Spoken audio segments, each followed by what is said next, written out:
ಎಂದು ಕೇಳಿದರೆ ತೋವೇಲಿನಷ್ಟು ಉಪ್ಪಿನಂತೆ ಹುಡುಕಿದರೆ ಸಿಕ್ಕೀತು ಕೈ ತುಂಬ ಮನೆ ಮಾಡಲು ಇಲ್ಲದೆ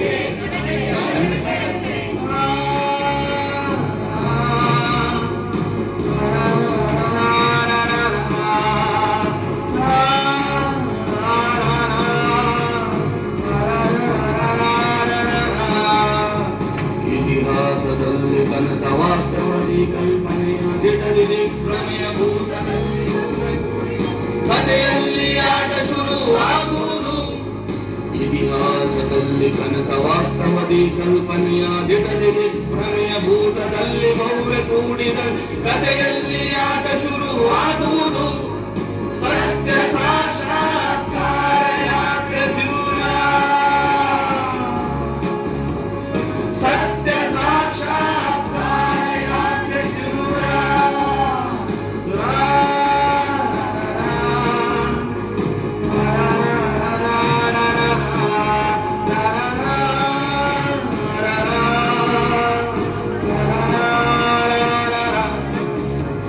ಪ್ರತಿಯೊಂದು ಲೀಲೆಯಲ್ಲಿ ಪ್ರತಿಯೊಂದು ಮಾಯೆಯಲ್ಲಿ ಸತ್ಯವಿರುವುದು ಸ್ವತಃ ಚರಿತೆಯಷ್ಟೇ ಪ್ರತಿಯೊಂದು ಲೀಲೆಯಲ್ಲಿ ಪ್ರತಿಯೊಂದು ಮಾಯೆಯಲ್ಲಿ ಸತ್ಯವಿರುವುದು ಸ್ವತಃ ಚರಿತೆಯಷ್ಟೇ ಒಳಜಗಳವಿರೇ ನೂರು ಸಾವಿರದ ಭ್ರಷ್ಟತನ ಒಳಜಗಳವಿರೇ ನೂರು ಸಾವಿರದ ಭ್ರಷ್ಟತನ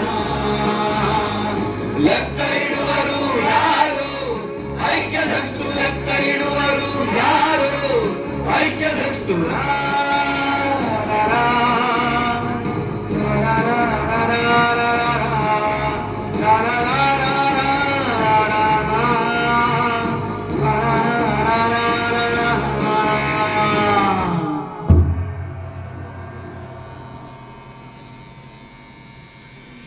ನಿಜ.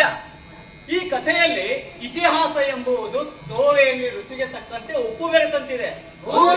ಹೌದು.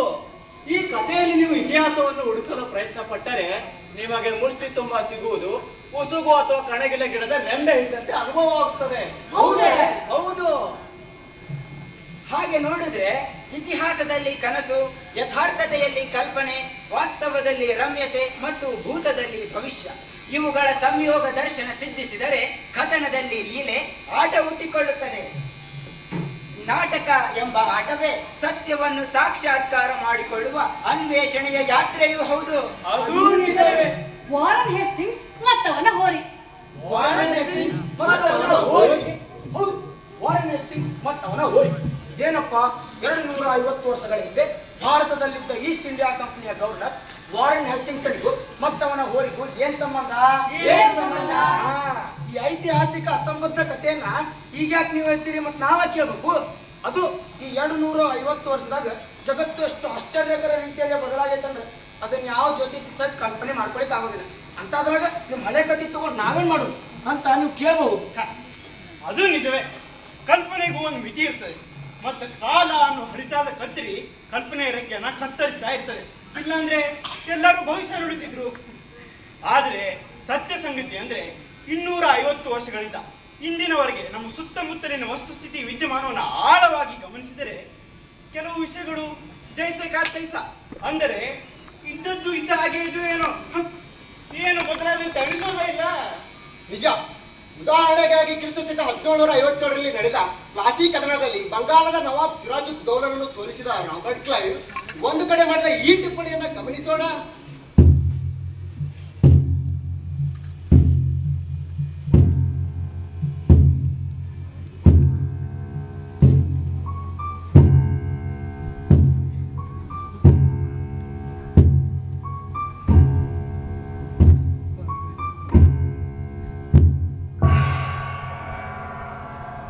ನೋಡಿ, ನಾನು ಹೇಳೋದೇನೆಂದರೆ, ನಮ್ಮ ರಾಜ್ಯದಲ್ಲಿರುವಷ್ಟು ಅರಾಜಕತೆ, ಲಂಚಕೋರತನ, ಭ್ರಷ್ಟತನ, ಕೊಳ್ಳೆ, ಕೊಲೆ, ಸುಲುಗೆ, ದೋಂಬಿಗಳನ್ನ ಬೇರೆ ದೇಶದ ಯಾವ ರಾಜ್ಯದಲ್ಲೂ ನಾನು ನೋಡಿಲ್ಲ.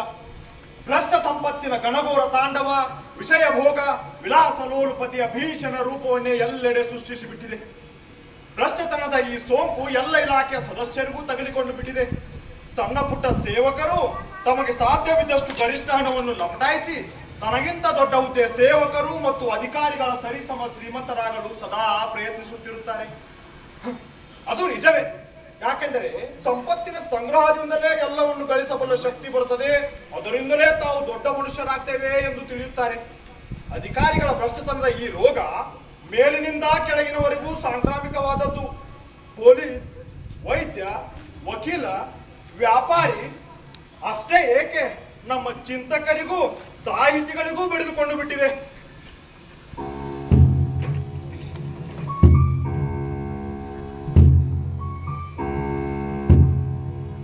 ಈ ಕಾರಣಕ್ಕಾಗಿಯೇ ಭ್ರಷ್ಟತೆ, ಭ್ರಷ್ಟತೆ, ಲಂಚಕೋರತನದ 250 ವರ್ಷಗಳ ಹಿಂದೆ ಇತಿಹಾಸದಲ್ಲಿ ನಡೆದ ಈ ಕಥೆ ಇವತ್ತಿನ ಕಥೆಯಾಗಿಯೂ ಪ್ರಸ್ತುತವಾಗುತ್ತದೆ. ಇರಲಿ ಸಹೋದರ, 250 ವರ್ಷಗಳ ಹಿಂದೆ ನಡೆದ ಕಥೆ ಅಂತ ತಿರುಗೋಣ. ನಮ್ಮ ದೇಶದಲ್ಲಿ ಮೊಘಲ ಸಾಮ್ರಾಜ್ಯದ ಅವನತಿಯ ನಂತರ ಮೊಘಲ ವಂಶದ ಅಳಿದುಳಿದ ರಾಜರುಗಳು ತಮ್ಮ ವಂಶದ ಮಹಾನ್ ಅರಸರ ಹೆಸರು ಹೇಳಿಕೊಂಡು ಕೇವಲ ನಾಮಕೆ ವಾಸ್ತೆ ತಾವೇ ರಾಜರೆಂದು ಬೀಗುತ್ತಿದ್ದರು. ಇತ್ತ ಕಡೆ ವಿಲಾಸ ಲೋಲುಪತೆಯಿಂದ ಅಪಾರ ಸಾಲವನ್ನು ಮಾಡಿದ ಅಳಿದುಳಿದ ಹಿಂದೂ ರಾಜರು ಇದ್ದರು. ಇನ್ನೊಂದೆಡೆ ವೀರರಾಗಿದ್ದರು ಅಷ್ಟೇ ಲೋಭಿಗಳು, ಮಹತ್ವಾಕಾಂಕ್ಷಿಗಳಾದ ರಾಜಪೂತರು, ಸಿಖ್ಖರು, ಮರಾಠರು ಮತ್ತು ಇನ್ನಿತರ ದಕ್ಷಿಣದ ಶಾಸಕರಿದ್ದಾರಲ್ಲ, ಅವರು ನಿರಂತರ ತಮ್ಮಲ್ಲಿ ಯುದ್ಧದಲ್ಲಿ ತೊಡಗಿದ್ದರು. ಇಲ್ಲ ಹತಾಶಗೊಂಡು ಜನರ ಮೇಲೆ ದಬ್ಬಾಳಿಕೆ ನಡೆಸುತ್ತಿದ್ದರು. ಇದೆಲ್ಲದರ ಜೊತೆಗೆ ಪಶ್ಚಿಮ ದೇಶದಿಂದ ಇಲ್ಲಿಗೆ ಸಮುದ್ರಯಾನ ಮಾಡಿ ಬಂದಿಳಿದ ಅನೇಕ ಕಂಪನಿ ಸರ್ಕಾರಗಳು ಇದ್ದವು. ಕಂಪನಿ ಸರ್ಕಾರದಲ್ಲಿ ಕೆಲಸ ಮಾಡುವ ಆಫೀಸರ್ಗಳಿಂದ ಹಿಡಿದು ಕರ್ಮಚಾರಿಗಳು, ಕಾರ್ಕೂನರವರೆಗೂ ಎಲ್ಲರೂ ಅಚ್ಚ ಬಿಳಿ ಮತ್ತು ಗುಲಾಬಿ ಬಣ್ಣದ ತೊಗಲಿನವರಾಗಿದ್ದರು. ಇವರಲ್ಲಿ ಡಚ್ಚರು, ಪೋರ್ಚುಗೀಸರು, ಫ್ರಾನ್ಸ್ ಮತ್ತು ಇಂಗ್ಲೆಂಡ್ ದೇಶದವರು ಪ್ರಮುಖರಾಗಿದ್ದರು. ಅವರು ನಮ್ಮ ದೇಶದ ವೈವಿಧ್ಯಮಯತೆಯನ್ನು ಕೊಂಡು the wonder that is India ಎಂದು ಉದ್ಗಾರ ತೆಗೆದು ಆಶ್ಚರ್ಯಚಕಿತರಾಗಿ ಬೆಳಕು ಕಣ್ಣಿನಿಂದ ಈ ದೇಶದ ನೆಲ, ಜಲ, ಜನತೆಯನ್ನ ಕಾಣುತ್ತಿದ್ದರು. ಈ ಕಥೆ ಆ ಬೆಳಗಿನ ದಿನಗಳನ್ನು ಕುರಿತದ್ದಾಗಿದೆ.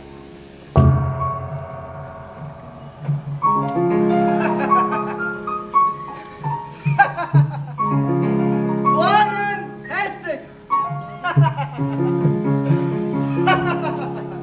ವಾರನ್ ಹೇಸ್ಟಿಂಗ್ಸ್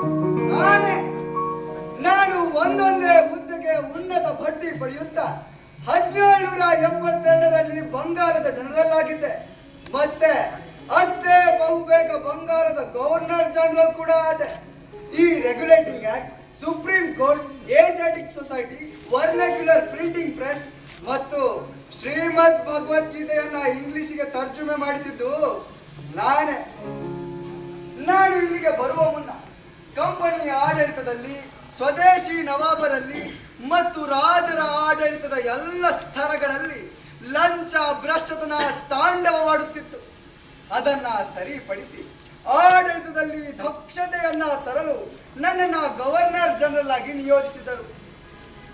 ನಾ ಹುದ್ದೆಗೇರಿದಾಗ ಹದಿಹರೆಯದ ಯುವಕ, ಅಂದರೆ 1750ರಿಂದ ಹಿಡಿದು 1770ರವರೆಗೆ ನನ್ನ ಮಧ್ಯ ವಯಸ್ಸಿನ ಮತ್ತು ಯೌವನದ ದಿನಗಳಲ್ಲಿ ಈ ಕತೆ ಘಟಿಸಿತು ಎಂದು ಹೇಳಬಹುದು.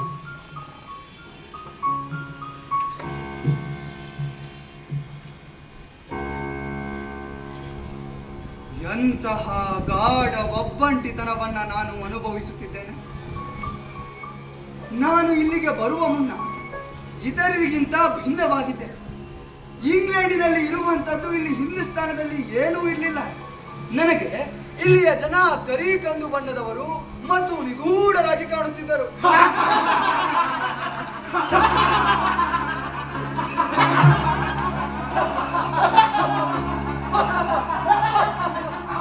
ಹೀಗೆ ದೊಡ್ಡದಾಗಿ ನಗುತ್ತಾ ಪರಸ್ಪರ ಮಾತನಾಡುತ್ತಿದ್ದರೆ ಇವರ ರಕ್ತ ರಂಜಿತ ಹಲ್ಲುಗಳ ಪಂಕ್ತಿ, ಈ ಚೆಹರೆ ಇವೆಲ್ಲ ಗ್ರೀಕ್ ಕಥೆಗಳಲ್ಲಿ ಬರುವ ಭಯಾನಕ ಪಾತ್ರಗಳಂತೆ ನನಗೆ ಕಾಣುತ್ತಿದ್ದರು. ಅಷ್ಟೇ ಅಲ್ಲ, ಇಲ್ಲಿನ ಹೆಂಗಸರು ಗಂಡಸರಿಗಿಂತ ಯಾವುದಕ್ಕೂ ಕಡಿಮೆ ಇರಲಿಲ್ಲ. ಇವರು ಕಟ್ಟಿಗೆಯನ್ನ ಕಡಿಯುತ್ತಿದ್ದರು. ಯಾವುದೇ ಪ್ರಯಾಸವಿಲ್ಲದೆ ಮನಭಾರವನ್ನ ತಲೆಯ ಮೇಲೆ ಹೊರುತ್ತಿದ್ದರು. ನದಿಗಳಿಂದ ಮೀನುಗಳನ್ನ ಹಿಡಿದು ಅವುಗಳನ್ನ ಪೇಟೆಯಲ್ಲಿ ಮಾರಿ ಕಾಳು ಕಡಿಯನ್ನ ಪಡೆಯುತ್ತಿದ್ದರು. ಇಲ್ಲಿನ ಹೆಂಗಳೆಯರು ತಮ್ಮ ಕಂದಮ್ಮಗಳನ್ನ ಸೊಂಟಕ್ಕೆ ಬಿಗಿದುಕೊಂಡಿದ್ದನ್ನ ನೋಡಿದರೆ ಕೋತಿಗಳು ತಮ್ಮ ಮರಿಗಳನ್ನ ಅಪ್ಪಿಕೊಂಡಂತೆ ನನಗೆ ಭಾಸವಾಗುತ್ತಿತ್ತು. ನದಿ ಅಥವಾ ಬಾವಿಗಳ ಪಕ್ಕದಲ್ಲಿ ಈ ಹೆಂಗಸರ ಗುಂಪನ್ನ ನಾನು ನೋಡುತ್ತಿದ್ದೆ. ಇವರು ಬಟ್ಟೆಯನ್ನ ಎತ್ತಿ ಎತ್ತಿ ಒಗೆಯುವಾಗ 1, 2, 3, 4, 5, 6, 7, 8, 9, 10, 11, 12, 13, 14, 15, 16, 17, 18, 19, 20. ಹೀಗೆ ಇವರ ಉಸಿರಿನಿಂದ ಹೊರಡುತ್ತಿದ್ದ ಉದ್ಗಾರಗಳನ್ನ ಎಣಿಸಲು ಹೋಗಿ ಸೋತಿದ್ದು ಉಂಟು. ಇಂತಹ ಅನೇಕ ಹಳ್ಳಿ ಹೆಂಗಸರನ್ನ ನಾನು ಆಗಾಗ ಗಮನಿಸುತ್ತಿದ್ದೆ. ಅವರಲ್ಲಿ ಒಬ್ಬಳು ಮಾಲಿನಿ ಎಂಬಾಕೆ ಪ್ರತಿನಿತ್ಯ ನನ್ನ ಬಂಗಲೆಗೆ ಬಂದು ಹೂವು ಮತ್ತು ಇತರೆ ಅಲಂಕಾರಿಕ ವಸ್ತುಗಳನ್ನ ನನಗೆ ನೀಡುತ್ತಿದ್ದಳು. ಮಾಲಿನಿ ದಷ್ಟ ಪುಷ್ಟವಾಗಿ ಕಪ್ಪಗೆ ಇದ್ದಳು. ಈಕೆ ನಕ್ಕರೆ ಈಕೆಯ ದಂತ ಪಂಕ್ತಿಗಳು ಫಳಫಳನೆ ಹೊಳೆಯುತ್ತಿದ್ದುದನ್ನ ನಾನು ಗಮನಿಸದೇ ಇರುತ್ತಿರಲಿಲ್ಲ. ಈಕೆ ಪ್ರತಿನಿತ್ಯ ನನಗೆ ನೀಡುವ ಈ ಶ್ವೇತವರ್ಣದ ಹೂವಿನ ಸುವಾಸನೆಗೆ ನಾನು ಎಷ್ಟು ಮಾರು ಹೋಗಿದ್ದೇನೆಂದರೆ, ಈ ಸುವಾಸನೆಯನ್ನ ಆಘ್ರಾಣಿಸಲಾಗಿ ಈ ಸುವಾಸನೆಯನ್ನ ನಾಭಿಯವರೆಗೆ ಸ್ಪರ್ಶಿಸಿದಂತಾಗಿ ಅಖಂಡ ದೇಹವೇ ಸುವಾಸನೆಯಿಂದ ಕಂಪಿಸಿದ ಅನುಭವ ಆಗ ನನಗಾಗುತ್ತಿತ್ತು. ನಾನೇ ಪ್ರತಿನಿತ್ಯವೂ ಈಕೆಯಿಂದ ಈ ಹೂವನ್ನ ತೆಗೆದುಕೊಂಡು ನನ್ನ ಕೋಟಿನ ಜೇಬಿಗೆ ಸಿಕ್ಕಿಸಿಕೊಂಡು ಹೆಮ್ಮೆಯಿಂದ ಬೀಗತೊಡಗಿದೆ. ಒಂದು ಬಾರಿ ಈಕೆಯನ್ನ ತೀರಾ ಹತ್ತಿರದಿಂದ ಮೂಸಲು ಪ್ರಯತ್ನಿಸಿ ಯಶಸ್ವಿಯೂ ಆಗಿದ್ದೆ. ವಾವ್, ಆಶ್ಚರ್ಯ! ಈಕೆಯ ದೇಹ ಕಪ್ಪಾಗಿದ್ದು ಈಕೆಯ ಶರೀರದಿಂದ ಹೊರಸೂಸುವ ಈ ಶ್ವೇತವರ್ಣದ ಹೂವಿನ ಸುವಾಸನೆಯನ್ನ ತನ್ಮಯದಿಂದ ಅನುಭವಿಸುತ್ತಿದ್ದೆ.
ನನಗೆ ಇಂತಹದೇ ಡೊಂಬರಾಟ, ಐ ಮೀನ್ ನೊಮ್ಯಾಡಿಕ್ ಪೀಪಲ್ ಸರ್ಕಸ್ನ ಕಥೆಯ ನೆನಪು ಆಳವಾಗಿ ಉಳಿದಿತ್ತು.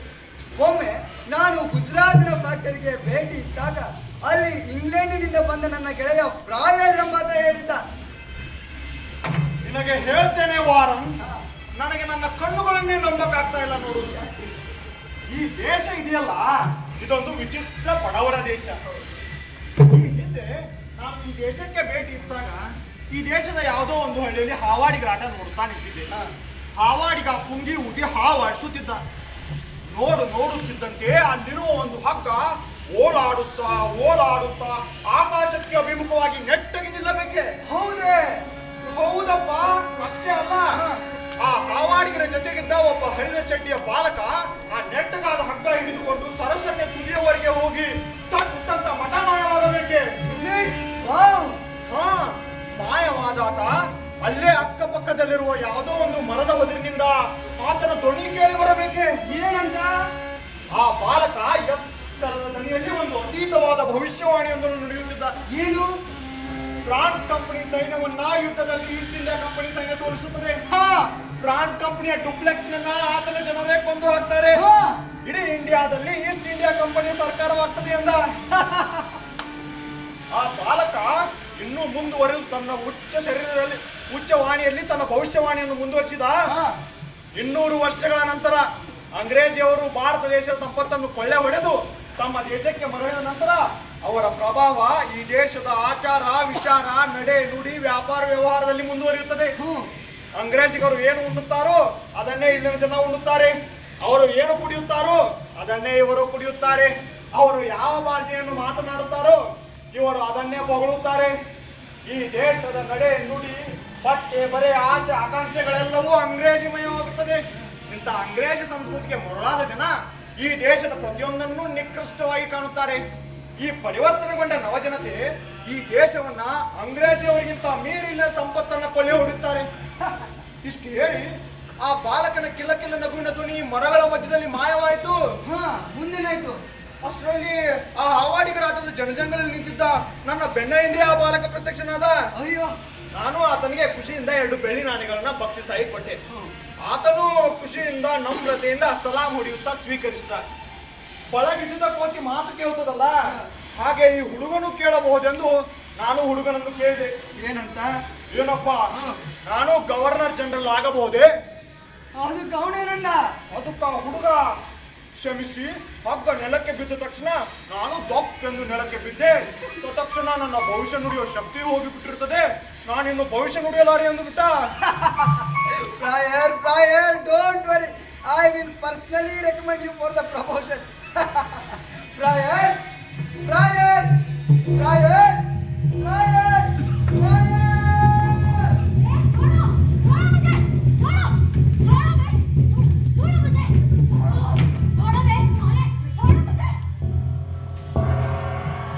ಕೆಲ ದಿನಗಳ ಹಿಂದೆ ಕಂಪನಿ ಗಾರ್ಡ್ಸ್ ಮತ್ತು ಸಿಪಾಯಿಗಳ ಕೊಠಡಿಯೊಳಗಿಂದ ಒಂದು ರಾತ್ರಿ ನಗುತ್ತಾ ಜೋರಾಗಿ ಕೂಗಿದ ಹೆಂಗಸಿನ ದನಿಯೊಂದು ಕೇಳಿ ಬರುತ್ತಿತ್ತು. ಈ ದನಿ ಕೇಳಿದ ಹ್ಯಾಸ್ಟಿಂಗ್ಸ್ ಮೆಲ್ಲನೆ ಗೌಪ್ಯದಿಂದ ಆ ಕೊಠಡಿಗಳ ಹತ್ತಿರ ಹೋಗಿ ಇಣುಕಿ ನೋಡಲು ಅಲ್ಲಿ ಆ ಸಿಪಾಯಿಗಳು ಓರ್ವ ಸ್ಥಳೀಯ ಹೆಂಗಸನ್ನ ಹಿಡಿದು ತಂದಿದ್ದರು. ಆಕೆ ಆ ಸಿಪಾಯಿಗಳನ್ನ ಕೊಯ್ಯುತ್ತಿದ್ದಳು.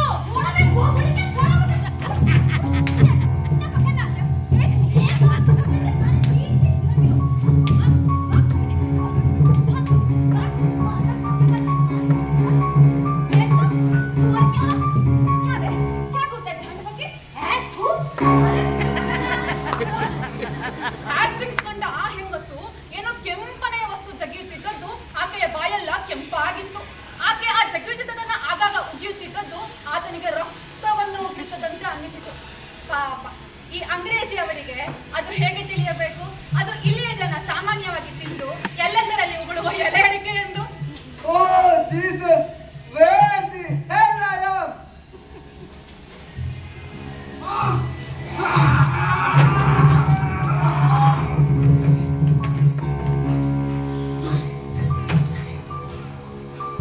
ಈ ಎಲ್ಲ ವಿದ್ಯಮಾನಗಳು ನಡೆಯುತ್ತಿದ್ದ ಸಂದರ್ಭ ಎಂತದ್ದೆಂದರೆ, ಮತ್ತು ಯುರೋಪಿನಲ್ಲಿ ಫ್ರಾನ್ಸ್ ಮತ್ತು ಈಸ್ಟ್ ಇಂಡಿಯಾ ಕಂಪನಿಗಳ ನಡುವೆ ಯುರೋಪ್, ಅಮೆರಿಕ ಹಾಗೂ ಏಷ್ಯಾ ಪ್ರದೇಶಗಳಲ್ಲಿನ ವ್ಯಾಪಾರ ಮತ್ತು ಪ್ರಕೃತಿ ಸಂಪತ್ತಿನ ಸಾರ್ವಭೌಮತ್ವಕ್ಕಾಗಿ ಘನಘೋರ ಯುದ್ಧಗಳು ನಡೆಯುತ್ತಲೇ ಇದ್ದವು.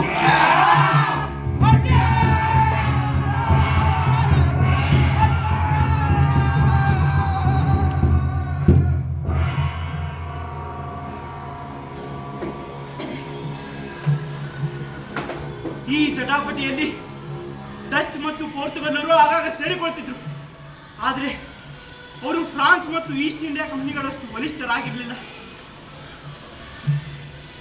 ಈ ದಿನಗಳಲ್ಲಿ ಹೆಸ್ಟಿಂಗ್ಸ್ನ ಗೆಳೆತನ ಕುಂತು ಎಂಬ ಸ್ಥಳೀಯ ಆದಿವಾಸಿ ವ್ಯಕ್ತಿಯೊಂದಿಗೆ ಆಯಿತು. ಸಾಹಿಬ್ ಅವರು ಸಭ್ಯ, ಸರಳ ಮತ್ತು ಭಾವುಕ ವ್ಯಕ್ತಿಯಲ್ಲ. ಆತ ಚೆಂಡೂರಿ ಎಂಬ ಗ್ರಾಮದಿಂದ ಕಲ್ಕತ್ತೆಗೆ ವಲಸೆ ಬಂದಿದ್ದ. ಆತ ಅತ್ಯಂತ ಆಪ್ತವಾಗಿ ಮತ್ತು ಸುಮಧುರವಾಗಿ ವಾರನ್ ಹೆಸ್ಟಿಂಗ್ಸ್ಗೆ ಅರಿಯದ ಭಾಷೆಯಲ್ಲಿ ಹಾಡು ಹಾಡುತ್ತಿದ್ದ. ಹೆಸ್ಟಿಂಗ್ಸ್ಗೆ ಕುಂತು ಹಾಡುವ ಭಾಷೆ ಗೊತ್ತಾಗುತ್ತಿದ್ದಿಲ್ಲವಾದರೂ ಆತನ ಸುಮಧುರವಾದ ಹಾಡಿನ ಇಂಪಿಗೆ ಮೋಹಿತನಾಗಿದ್ದ.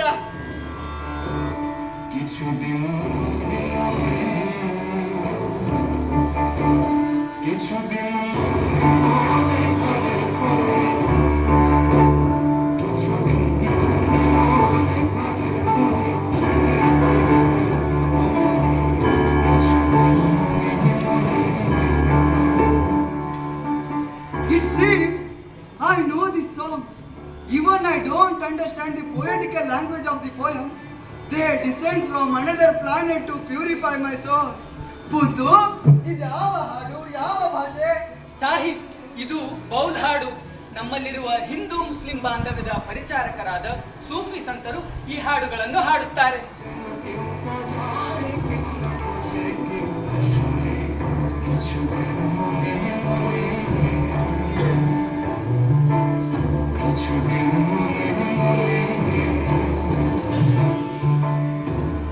ನಾನು ನಿಧಾನವಾಗಿ ಬೂಂದುನಿಂದ ಬೌಲ್ ಹಾಡುಗಳನ್ನ ಮತ್ತೆ ಬಂಗಾಲಿ ಭಾಷೆಯನ್ನ ಕಲಿಯತೊಡಗಿದೆ. ನನ್ನ ಬಂಗಲೆಯಲ್ಲಿ ಅಬ್ದುಲ್ ಖಾದಿರ್ ಎಂಬಾತ ಸ್ವಾದಿಷ್ಟವಾದ ಕಬಾಬ್ ಮತ್ತು ಕಾಡು ಕೋಳಿ ಬಿರಿಯಾನಿ ಮಾಡುವುದರಲ್ಲಿ ಸಿದ್ಧಹಸ್ತನಾಗಿದ್ದ. ಮೇಹು ಅಬ್ದುಲ್ ಖಾದಿರ್, ಆಹಾ ದಮ್ ಬಿರಿಯಾನಿ, ಆಹಾ ಕಾಡು ಕೋಳಿ. ನಾನು ಈತನಿಂದ ಉರ್ದು ಹಾಗೂ ಪಾರ್ಸಿ ಭಾಷೆಯನ್ನ ಕಲಿಯತೊಡಗಿದೆ. ನನಗೆ ಈ ದೇಶ ತುಂಬಾ ವಿಚಿತ್ರವಾಗಿ ಕಾಣುತ್ತಿತ್ತು.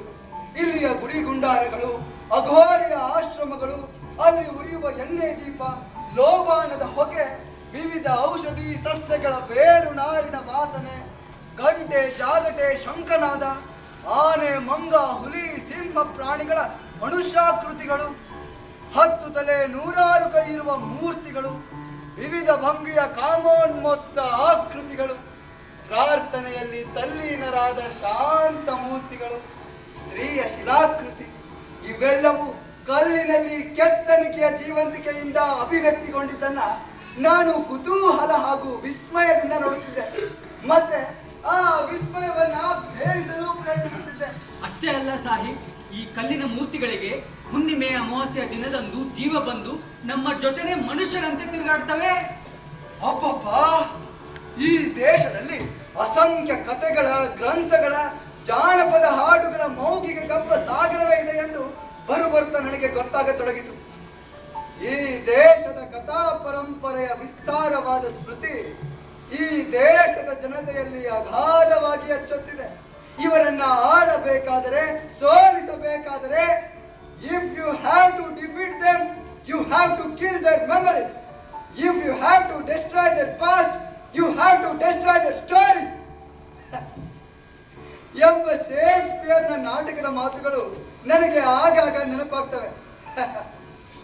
ಸಾಹಿಬ್, ಏನಾಯ್ತು? ಯಾಕೆ ನಮ್ಮದು? ಏನಿಲ್ಲ, ನಥಿಂಗ್.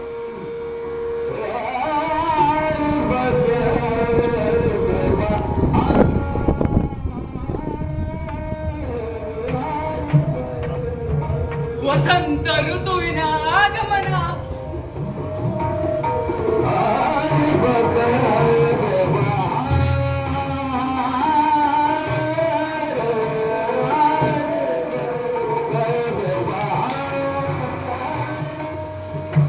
ನಮ್ಮ ಅಂಗ್ರೇಜಿ ಸಾಹೇಬರಿಗೆ ವಸಂತ ಋತುವಿನಲ್ಲಾಗುವ ಈ ಬದಲಾವಣೆ ವಿಚಿತ್ರ ಅನ್ನಿಸದೇ ಇರಲಿಲ್ಲ. ತನ್ನ ದೇಶದಲ್ಲಿ ಕಾಣದ ಈ ಸುಂದರ ಬದಲಾವಣೆಯು ಆತನಿಗೆ ಮುದ ನೀಡುವುದರ ಜೊತೆಗೆ ಆತನಲ್ಲಿ ವಿಚಿತ್ರ ಕುತೂಹಲವನ್ನು ಕೆರಳಿಸಿತ್ತು. ತನ್ನ ಸಹ ಆಫೀಸರ್ಗಳು, ಕೆಲಸಗಾರರು ಈ ಬದಲಾವಣೆಯ ಬಗ್ಗೆ ಸ್ಪಂದಿಸದೆ ಸ್ಥಿತಪ್ರಜ್ಞರಾಗಿರುವುದನ್ನು ಕಂಡು ಈತ ಪರಿತಪಿಸುತ್ತಿದ್ದ.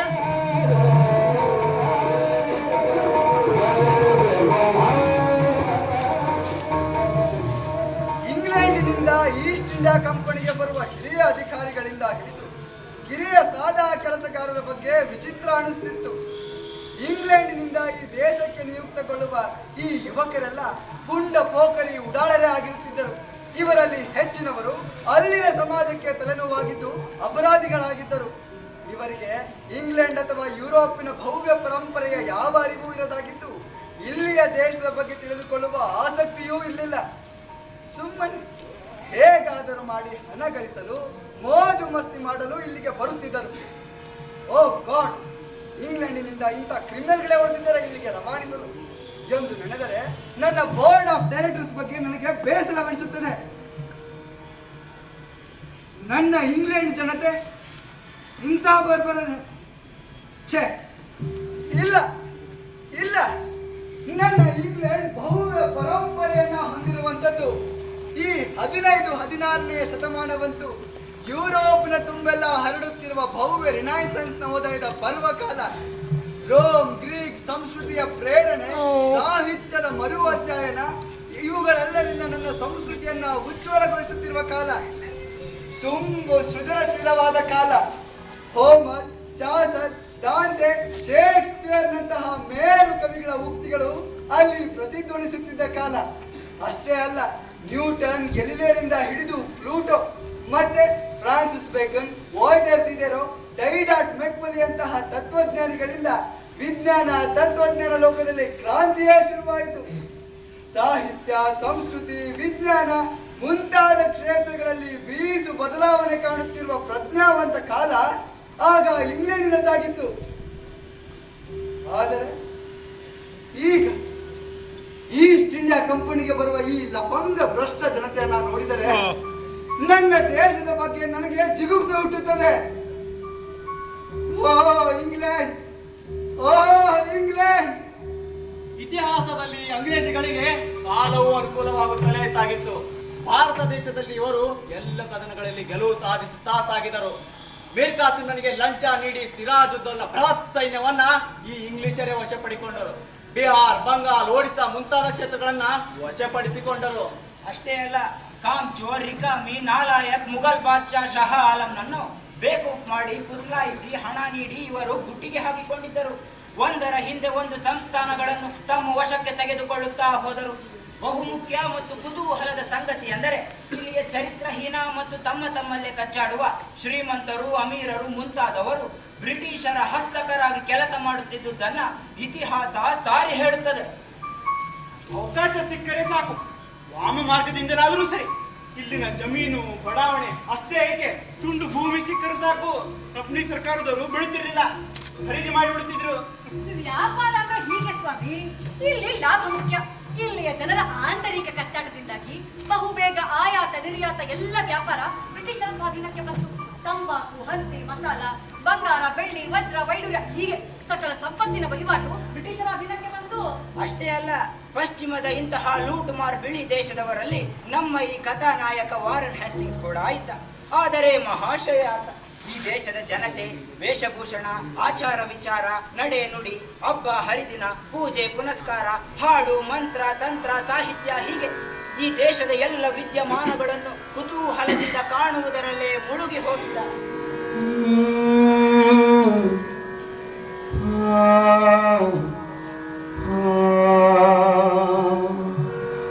ಹರಿಸೇವ ಭಣಿತ ಪರಮ ರಮಣೀಯಂ ಪ್ರಮುದಿತ ಹೃದಯ ಪರಿಮಿತ ಸದಯಂ ನಮತ ಸುಕೃತ ಕಮನೀಯಂ ಧೀರೆ ಸಮೀರೆ ಯಮುನಾ ತೀರೆ ವಸತಿ ವನಮಾಲೆ